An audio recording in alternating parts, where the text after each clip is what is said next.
Kamusta mga ka-channel? I hope everyone's safe and well. Ako po si Shasha at sa channel pong ito, aking ibinabahagi ang ilang mga crime stories na naganap hindi lamang dito sa Pilipinas, maging sa ibang sulok ng mundo. Kaunting kahilingan lamang po, kung inyong magugustuhan ang inyong maririnig, huwag pong kalimutang i-click ang subscribe button, i-click nyo na rin po ang notification bell para updated kayo sa mga susunod pang videos. Sarang he!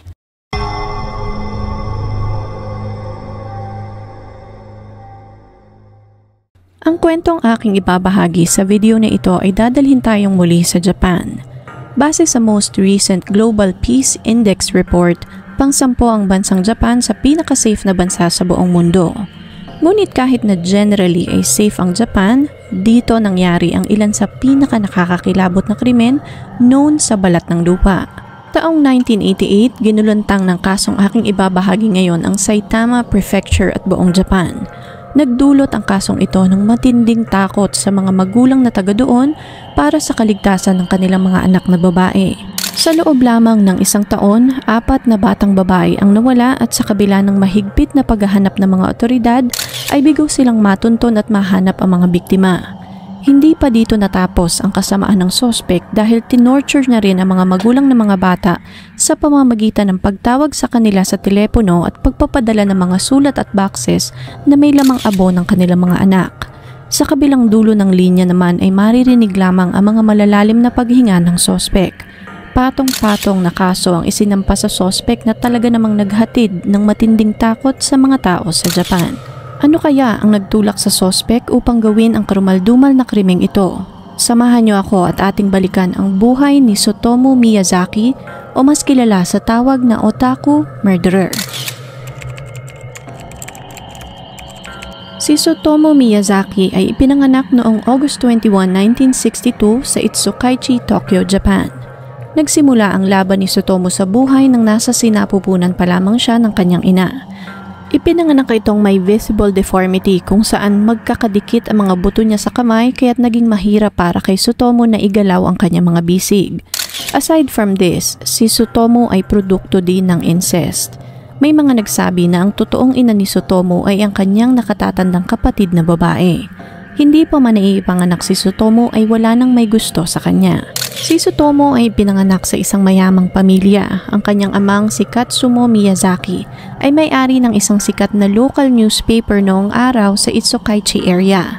Dahil isa itong successful businessman, naging maimpluwensya ang pamilya nila doon pati na sa politika. Ngunit kahit na lumaki sa karangyaan, naging salat ito sa pagmamahal ng magulang at kapamilya.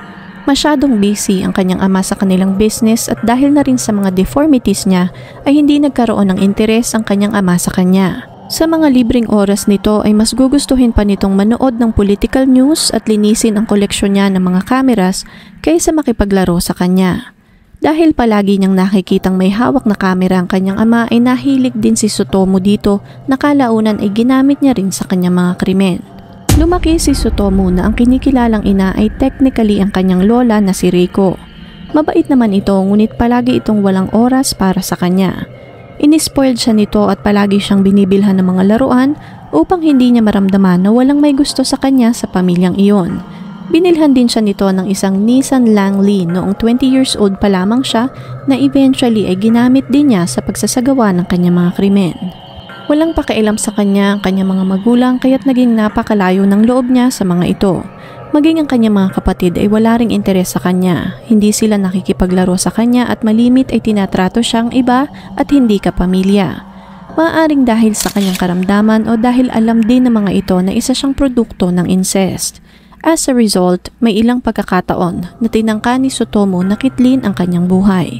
Ang nag-iisang tao na nagpakita ng pagmamahal kay Tsutomu ay ang kanyang lolo na si Sokichi. Katulad ng kanyang ama, ang kanyang lolo ay may magandang reputasyon din sa kanilang lugar. Isa itong businessman at nagtrabaho din noon sa city council. Ang kanyang lolo ang kaisa-isang tao na nagparamdam sa kanya na siya ay isang tao. Pilit nitong pinupunan ang pagkukulang ng kanyang ama at ina. Ang kanyang lolo ang nag-iisa at pinakamatalik niyang kaibigan. Nang mga panahong iyon, dahil palagi niyang mag-isa ay masyadong nalulong si Tsutomu sa manga comics na sinuportahan naman ng kanyang lolo. Kung meron naman siyang safe haven sa kanilang bahay ay naging kabaliktaran naman ito sa kanyang karanasan sa eskwelahan. Dahil sa kakaibang itsura ng kanyang kamay ay naging tampulan siya ng tukso sa paaralan. Noong una ay sa loob lamang ng silid-aralan nangyayari ang pangbubuli, ngunit hindi naglaon ay halos buong eskwelahan na nang bubuli sa kanya. Sa mga class pictures ay palagi itong nakahalukip-kip at nakapikit ang mga mata. Habang lumalaki si Tsutomu, hindi niya naiwasang maging sobrang insecure kaya't inilayo niya ang sarili niya sa mga tao. Wala itong naging kaibigan at ginugol na lamang lahat ng kanyang oras sa pagbabasa ng manga at ng mga anime comics. Ngunit kahit na ganoon ang kanyang sitwasyon, naging napakasipag naman ni Tsutomu sa kanyang pag-aaral. Nag-excel ito sa school at sa katunayan, siya ang naging kauna-unahang junior high school student sa kanilang eskwelahan na nakapasok sa prestihiyosong school na Meidai Nakano High School. 2 oras ang layo ng school na ito sa kanilang bahay, ngunit ayos lamang ito kay Tsutomu dahil desidido siyang maabot ang kanyang pangarap. Maliit pa lamang ito ay nais na niyang maging isang teacher, kaya't perpekto ang school na napasukan niya dahil ang school na ito ay affiliated sa Meiju University at doon niya planong mag-aral ng wikang Ingles. Hindi naman naging supportive ang mga magulang ni Tsutomu sa kanyang ambisyon. Magandang karir naman ang teaching sa Japan noong araw, ngunit nais ng kanyang ama na siya ang magpatuloy sa kanilang business. Hindi naman siya pinigilan ng kanyang mga magulang dahil ayon sa kanila, kakasawaan din ito kalaunan ni Tsutomu. Akala niya ay tuloy-tuloy na ang pag-ayos ng kanyang sitwasyon, ngunit ng senior high school na siya ay nagkaroon na naman siya ng panibagong insecurity. May mga nagsabi na hindi lumalaki ang ari ni Tsutomu at kahit senior high school na siya noon ay kasing liit lamang ng lapis ang kanyang pagkalalaki. Dito na lalong bumagsak ang confidence ni Tsutomu kaya't ang chance ng magkaroon ng kasintahan ay malabo nang mangyari. Dahil sa mga insecurities na ito ni Tsutomu ay lalo niyang inilayo ang kanyang sarili sa mga tao. Hindi na rin ito madalas magsalita at dito na nagsimulang mapuno ng galit ang dibdib ng binata. Nawalan siya ng ganang makipag-communicate sa tao at nawalan siya ng interes na makipagkapwa-tao overall. Naging kapansin-pansin din ang mga pagbabagong ito sa ugali ni Tsutomu sa kanilang bahay. May isang pagkakataon na pinatay niya ang alaga niyang aso, pinugutan niya din ang ulo ang isa nilang pusa at ang isa naman ay inilaga niya ng buhay. Nang panahong ito, tuluyan ng nilamon ng insecurities niya si Tsutomu. Dito na niya simulang i-drawing ang sarili niyang comic book. Masyado siyang na-obsess dito na naging sanhi ng pagbagsak ng mga grado niya sa eskwelahan. Mula sa pagiging A student, bumagsak ang kanyang marka na naging sanhi ng pagkawala niya sa honor roll. Nalaman ito ng kanyang mga magulang and of course, hindi sila naging masaya. Para sa pamilya ni Tsutomu na may napakagandang reputasyon sa kanilang lugar, isang kahihiyan ang nangyaring pagkabagsak nito sa eskwelahan. Kung noon ay pakiramdam niya ay walang may pakialam sa kanya sa kanilang bahay, mas lalo itong tumindi nang nabigo siyang makapasok sa school na kanyang pinapangarap. Wala siyang nagawa kundi ipagpatuloy ang kurso niya sa isang maliit na university sa kanilang lugar. Na mga panahong ito, nagtrabaho din si Tsutomu bilang isang photo technician sa isang photo lab dahil na rin sa paghihimok ng kanyang ama na may matagal ng obsesyon sa kamera. Dito na unti-unting nagkaroon ng buhay ang mga maitim na plano ni Tsutomu. Dala ang kanyang kamera, tinatarget niya ang mga kaklase niyang babae sa kanilang tennis club. Pinipicturean niya ang mga likod at puwet na mga ito habang nakasuot sila ng maiiksing palda. Minsan ay pasikreto siyang pumapasok sa banyo ng babae at pipicturean sila habang nagbibihis. Minsan naman ay itinatapat niya sa ilalim ng palda ang kanyang kamera upang makunan ang masiselang parte ng katawan ng kanyang mga kaklase. Sa hindi maipaliwanag na dahilan, ang masamang gawaing ito ay hindi nakarating sa kanyang mga guro. Hindi siya napagalitan o napagsabihan man lang na itigil ang pangaharas sa kanyang mga kaklase. Kasabay naman ito ay lalong tumindi ang obsesyon ni Tsutomu sa mga horror films at sa mga malalaswang palabas. Nahilig siyang manood ng hentai at lahat ng klase ng mga palabas na may malalaswa at morbid na tema. Bumuo si Tsutomu ng sarili niyang mundo na walang sino man ang pwedeng manghimasok. Nang tumuntong ito ng 22, dito na siya nakaramdam ng boredom o pagkasawa sa mga manga, hentai at malalaswang palabas na kanyang pinanunood. Meron pa ring kulang kaya't dito na siya nagsimulang maghanap ng mga palabas na ang bida ay mga adult na nakikipagtalik sa mga bata. Noong araw, mahirap mang paniwalaan ang child pornography ay hindi ipinagbabawal sa Japan kaya't hindi nahirapan si Tsutomu na makakuha ng mga tip at Betamax na may ganitong tema. Naging iligal lamang ang mga ganitong content sa Japan taong 1999. Ngunit ito pa lamang ang simula ng impyernong mundo na binuo ni Tsutomu sa kanyang isip. Taong 1988, namatay ang lolo ni Tsutomu, ang kaisa-isang kaibigan at confidant niya. Nagluksa si Tsutomu ng ilang linggo, iyak siya ng iyak at dito niya naramdaman na talagang mag-isa na lamang siya sa mundo. Wala na ang kaisa-isang tao na nagmahal at nagbigay ng oras sa kanya. Dahil sa sobrang kalungkutan, kinain ni Tsutomu ang mga abo ng kanyang lolo upang mayroon pa ring bahagi nito ang maiiwan sa kanya. Ayon kay Tsutomu, sa pamamagitan nito ay mariri-incarnate niya ang kanyang lolo. Dito na nabuhay ang demonyong natutulog sa katauhan ni Tsutomu. Nagsimula siya sa kanyang mga kapatid. Dala ang kanyang kamera, sinisilipan niya ang kanyang mga kapatid na babae at pinipicturan ang mga ito habang naliligo. May isang pagkakataon na nahuli siya ng kanyang kapatid at kinumpronta siya nito, ngunit sa halip na humingi ng tawad ay ihinampas niya ang ulo nito sa sink. May isang pagkakataon naman na pinagsabihan siya ng kanyang ina na mag-focus siya sa kanyang pag-aaral sa halip na manood ng mga palabas, ngunit sa halip na makinig ay nagalit si Tsutomu at binugbog niya ang kanyang ina. Kahit na naging napaka-evident na mga bayolenteng aksyon na ito ni Tsutomu ay pinagkibit balikat lamang ito ng kanyang ama. Ayon sa kanyang pahayag, matagal na siyang nag-give up kay Tsutomu. Hindi ito nakialam kaya't naging malaya si Tsutomu na ipagpatuloy ang kanyang masamang gawain. August 21 ng parehas na taon naman ay sinelebrate ni Tsutomu ang kanyang ika-26 na kaarawan. Wala ni isa sa mga kapamilya niya ang nandoon upang i-celebrate ang araw ng kanyang kapanganakan. Sanay na si Tsutomu kaya't baliwala na lang iyon sa kanya, ngunit ang hindi alam ng mga tao ay iyon na ang simula ng kanyang mga plano. Kinabukasan, umalis si Tsutomu ng bahay upang bigyan ang kanyang sarili ng isang regalo. Sa halip na pumunta sa mga tindahan upang bumili ng regalo ay dito na niya kinidnap ang kanyang kauna-unahang biktima. Bandang 3:00 ng hapon ng araw na iyon, nakita ni Tsutomu ang 4 na taong gulang na si Mari Kono. Naglalakad itong mag-isa papunta sa bahay ng kanyang kaibigan sa Iruma Village Apartment Complex sa Saitama. Habang naglalakad, may isang Nissan Langley na tumigil sa tapat ng bata. Lula ng sasakyan ay si Tsutomu. Tinanong nito ang bata kung gusto nitong sumakay sa kanyang sasakyan para maglaro at napapayag naman nito ang bata. Nang makasakay si Mari, nag-drive si Tsutomu papuntang Western Tokyo. Nang marating niya ang Itsukaichi ay tumulak naman siya papunta sa isang makipot at masukal na daan sa isang popular na power station. Nang makarating doon ay pinalabas niya ang bata ng sasakyan at naglakad sila sa mountain path na mga 20 minutos. Tumigil sila sa isang masukal na bahagi ng kakahuyan, ngunit ng puntong iyon ay pagod na si Mari kaya't nagsimula itong umiyak. Nang makitang umiiyak na ang bata ay biglang nagpanik si Tsutomu sa takot na baka may makarinig sa kanila.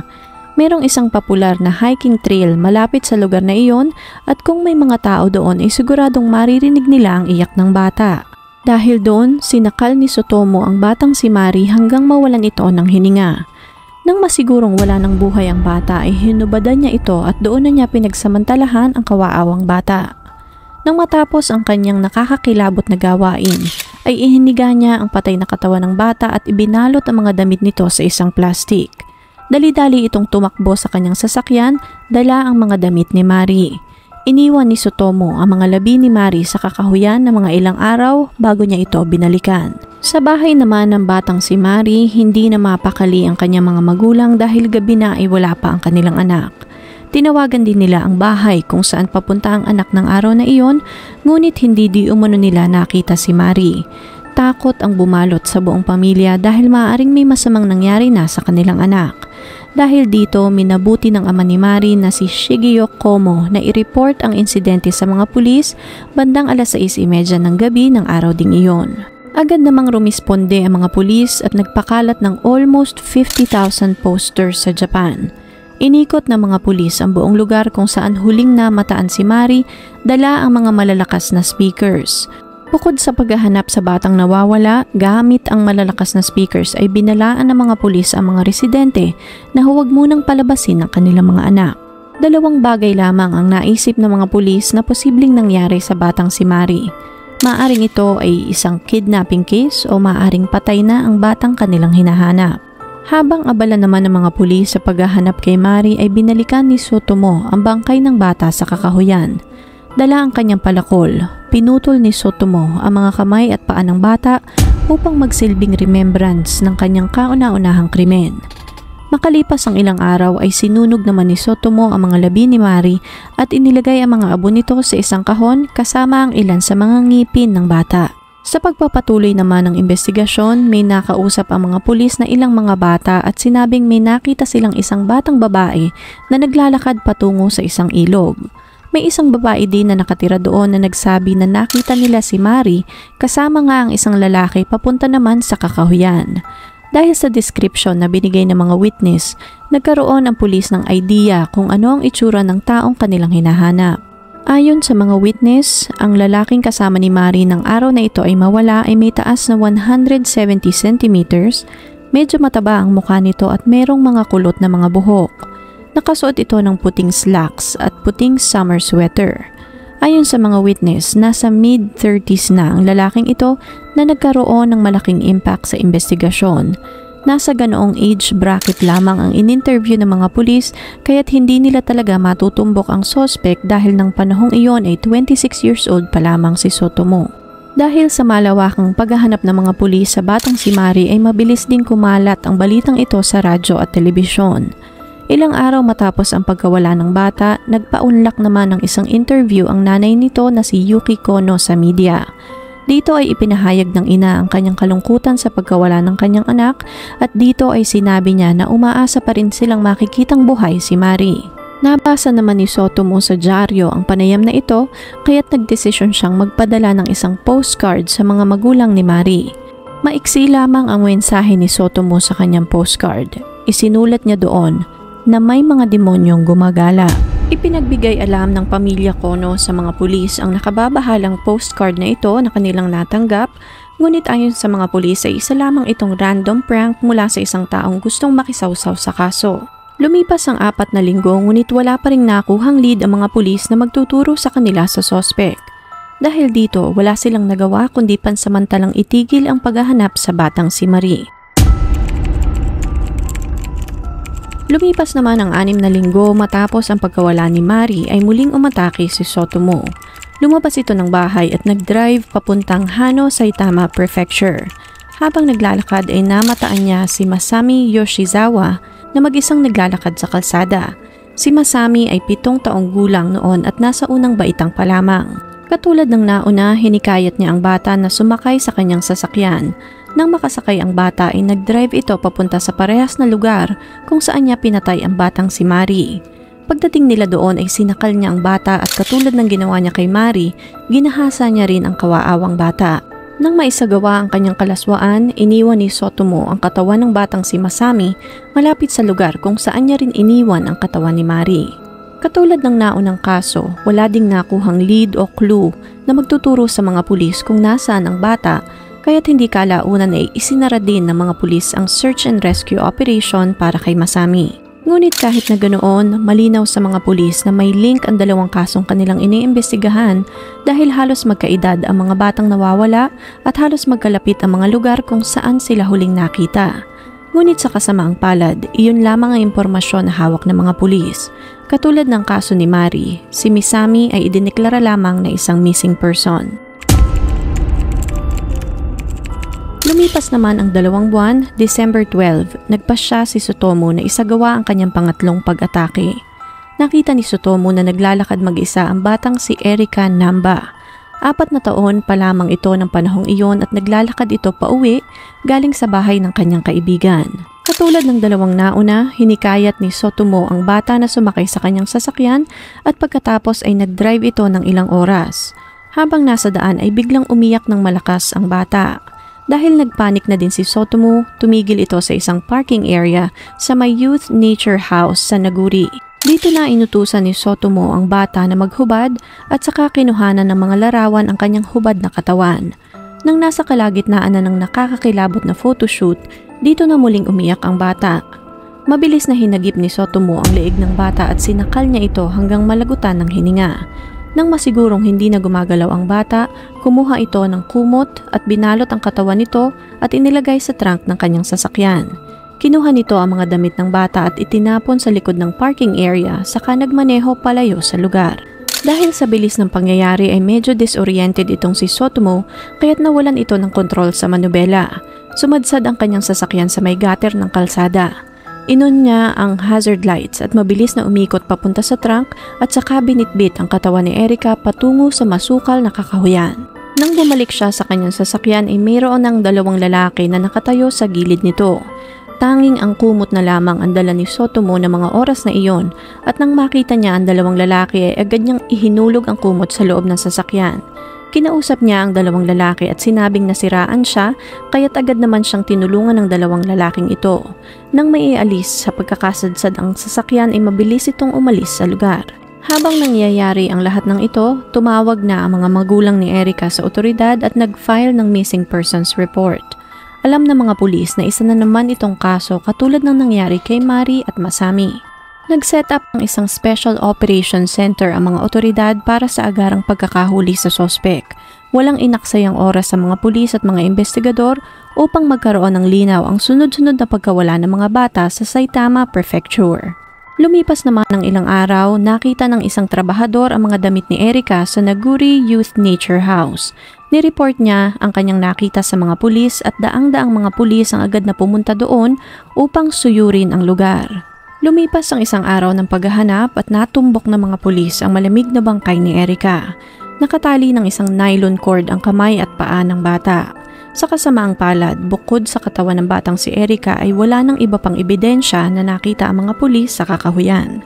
Mabilis na pumutok ang balitang ito sa media. Nagtungo na din sa mga pulisya ang dalawang lalaking tumulong kay Sotomo ng gabing sumadsad ang kotse nito sa gutter upang magbigay ng kanilang pahayag. Ngunit sa kasamaang palad, maling impormasyon na naman ang natanggap ng mga pulis mula sa mga witness.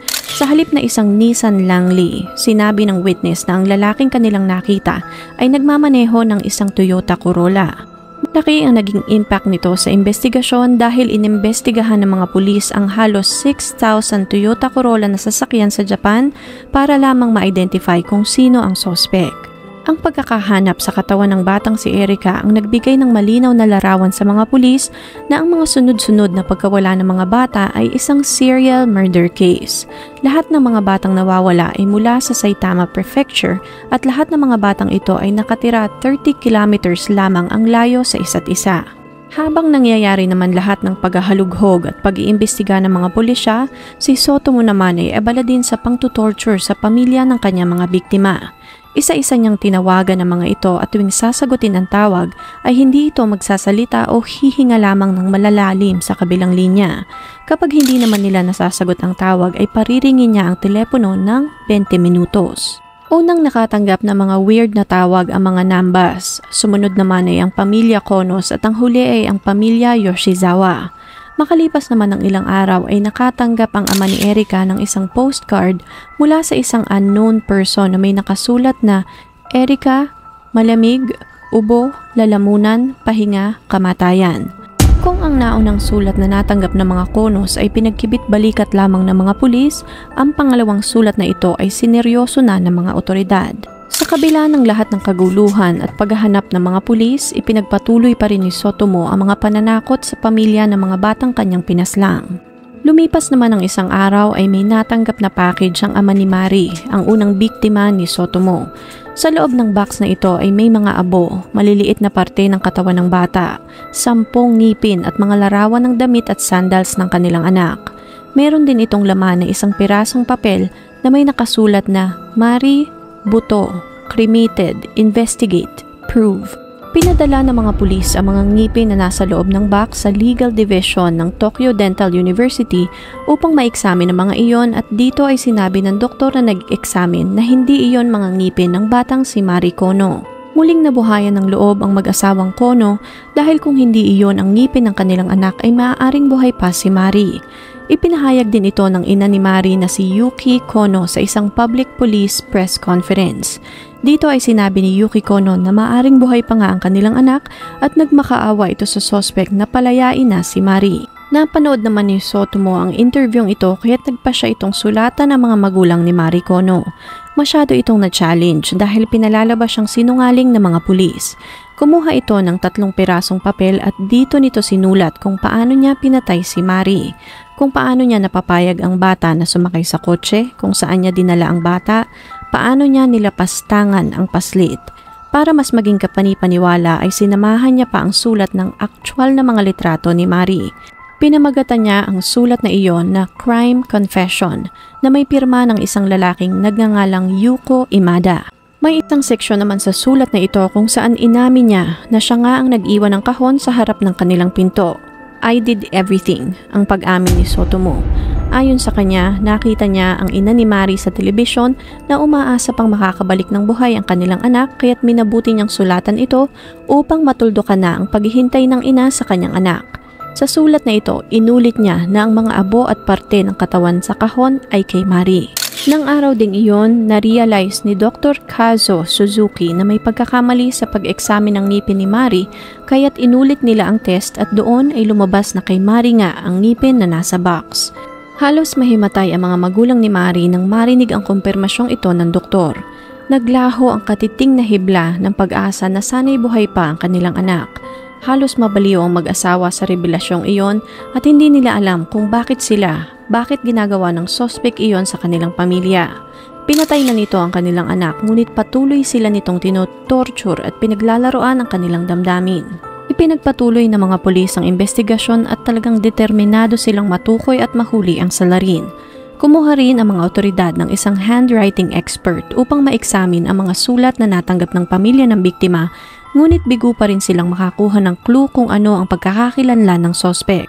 Sinubukan nilang itracein ang pangalang Yuko Imada ngunit na-realize ng mga otoridad na isa lamang itong alias na ginamit ng sospek. Ineksamin din nila ang mga Polaroid pictures sa loob ng box at na-identify nila na gumamit ang sospek ng isang Mamiya 6x7 camera.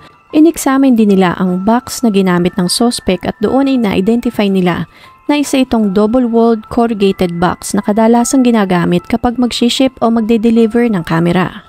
Ang mga letra naman na nakasulat sa papel na kasama rin sa box ay mula sa isang photo typesetter at kinopya mula sa isang industrial photocopier.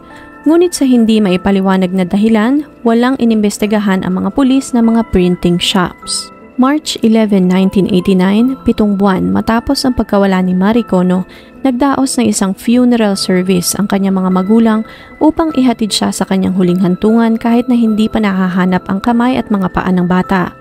Habang humahagulhol, sinabi ng ama ni Mari sa funeral na pag nakarating ito sa langit ay hindi ito makakalakad o makakakain dahil nawawala pa rin nga ang mga paa at kamay ng bata. Nagsumamaw ito na ibalik ng sospek ang ibang parte ng katawan ng kanyang anak nang sa ganon ay tuluyan na nitong maipagluksa ang kawaawang bata.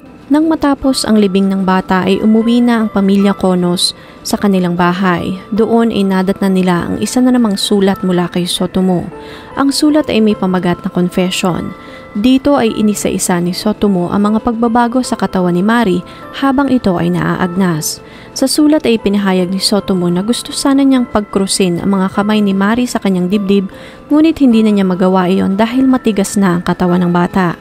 Idinagdag din niya na matapos ang ilang oras, nagkaroon ng katawan ni Mari ng mga malalaking pulang pantal na katulad ng Hinomaru Japanese flag na parang binalutan ng pulang hanko seal ang buong katawan ng bata. Lumipas pa ang ilang oras ay nagkaroon na ng stretch marks ang katawan ni Mari. Noong una ay matigas lang ang katawan nito ngunit dumaan ang ilang oras ay tila napuno na ng tubig ang katawan ni Mari. Dinagdag din ni Sotomo na nagkaroon ito ng napakabahong amoy. Halos masiraan ng bait ang mag-asawa sa kanilang nababasa. Pinatay ng lalaking ito ang kanilang anak at patuloy pa rin, paulit-ulit pa rin silang tinotorture nito.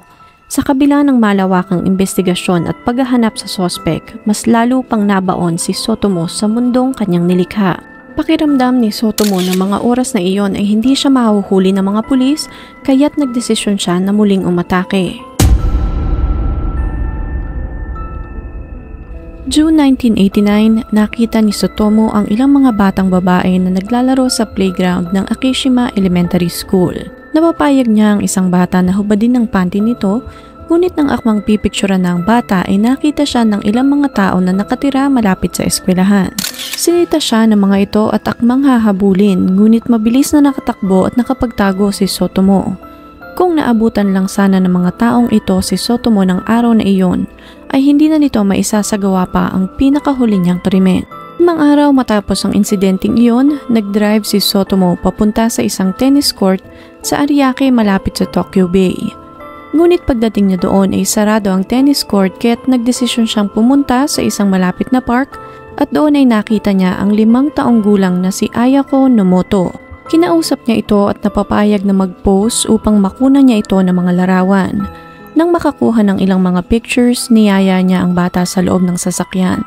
Nakapark ang sasakyan nito 800 meters ang layo mula sa park. Inabutan niya ito ng bubblegum at dito ay napansin ng bata ang itsura ng kanyang mga kamay. Inosenteng tinanong ng bata kung bakit deformed ang kamay ni Sotomo na hindi naman nagustuhan nito. Dahil pakiramdam ni Sotomo ay tinutuya siya ng bata, agad itong nagsuot ng gloves at sinakal ang bata hanggang mawalan ito ng hininga. Habang minamasdan ang kawaawang bata, sinambit ni Sotomo na ganyan ang nangyayari sa mga batang matatabil ang dila.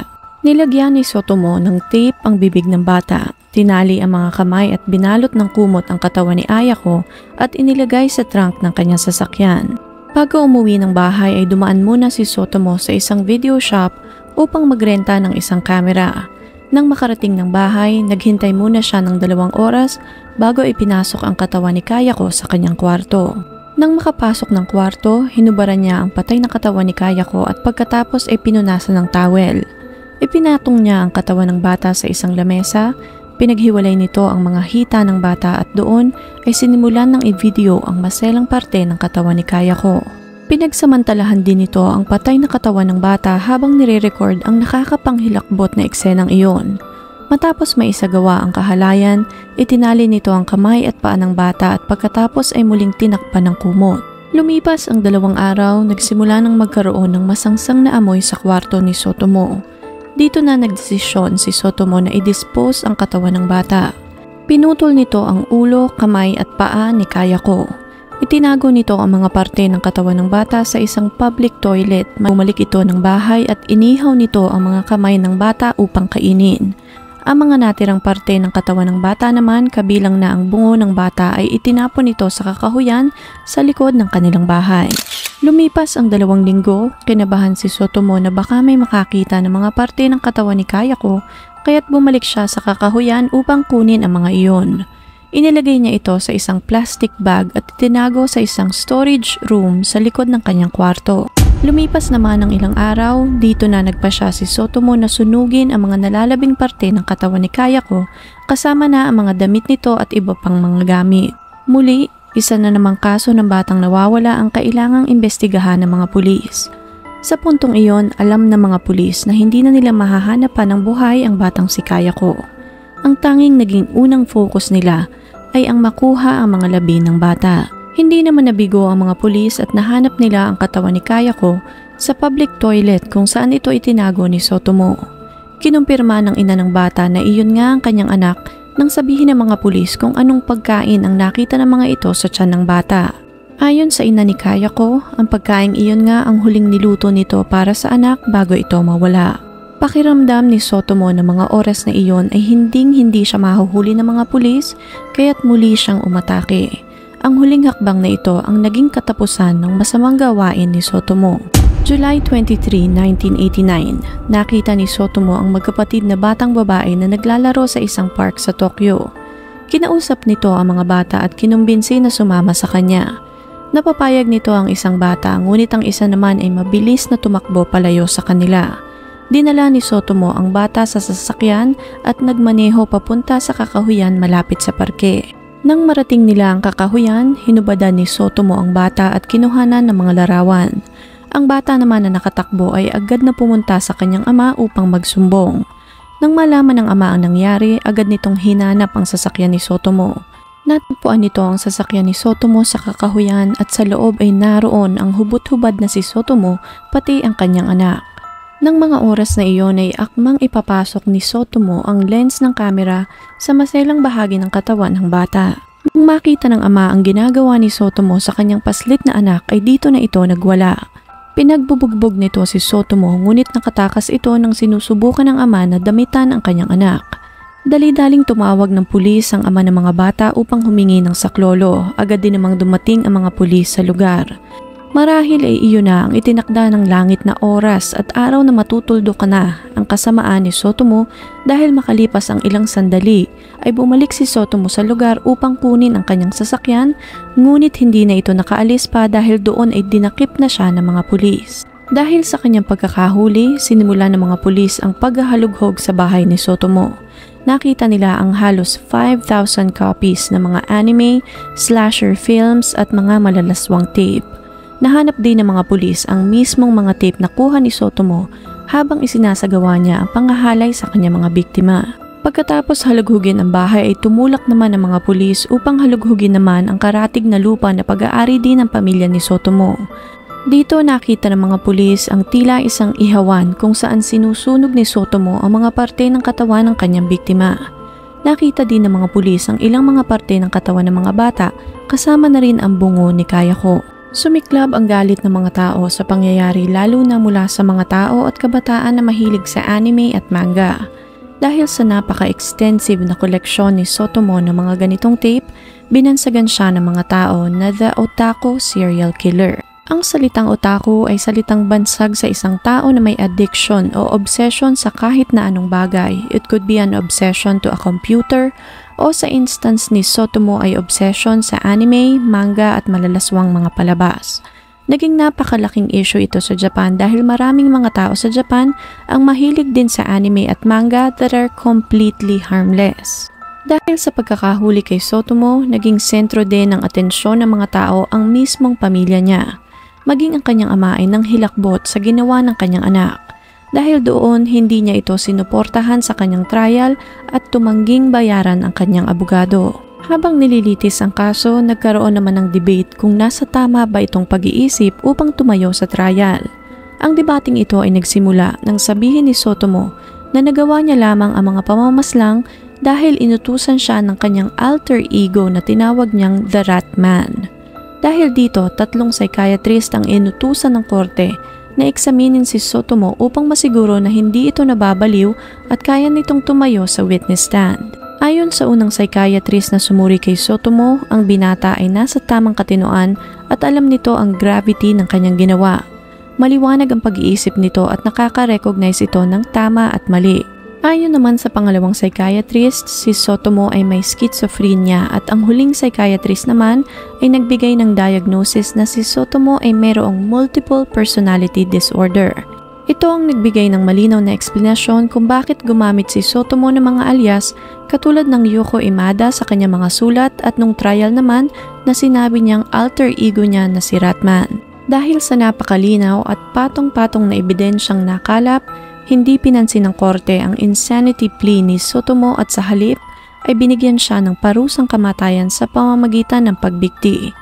June 17, 2008, isinagawa ang pagbitay kay Sotomo Miyazaki. Matapos ang lahat ay hindi na rin nakabawi ang kanyang pamilya. Tuluyan ang isinara ng kanyang ama ang kanilang family business. Nagkaroon din ito ng depresyon na nagtulak sa kanya na magpakamatay. Winasak din ng mga tao ang kanilang bahay, tanda ng paggalang sa mga batang naging biktima ni Sotomo. Ang kanyang mga tiyuhin naman ay nag-file ng divorce sa kanilang mga asawa upang makawala sila sa madilim na anino ng kanilang pamilya. Nang ipadala naman ng mga otoridad ang abo ni Sotomo sa kanilang bahay, ay tinanggihan ito ng kanyang ina. Itapon nyo na lang yan, hindi ko yan kailangan, ang saad ng kanyang ina sa mga pulis. Maging ang gobyerno ay kumilos upang tuluyan ng mabura ang alaala ni Sotomo sa buong Japan. Isinara nila ang mga kalsada na dating dinaanan ni Sotomo upang patayin ang kanyang mga biktima. Dinimolish din nila ang ilan sa mga parke kung saan kinidnap ni Sotomo ang mga bata. Lahat ng mga bagay na magpapaalala sa mga nakakapanghilakbot na krimen na ginawa ni Sotomo ay binura ng gobyerno ng Japan. Walang nakakaalam kung saan nakalagay ang mga abo ngayon ni Tsutomu, which is definitely better. Wala nang dapat pang makaalala sa lahat ng pasakit na idinulot nito sa pamilya ng mga batang kanyang pinaslang. Kung inyo pong nagustuhan ang kasong ito, please leave a comment and consider subscribing. Tap nyo na rin po ang notification bell para updated kayo sa mga susunod pang videos. Salamat po and ingat!